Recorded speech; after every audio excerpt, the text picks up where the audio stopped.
The mill essentially appears the same today.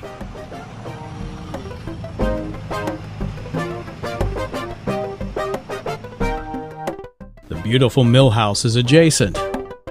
There's even a proper moat.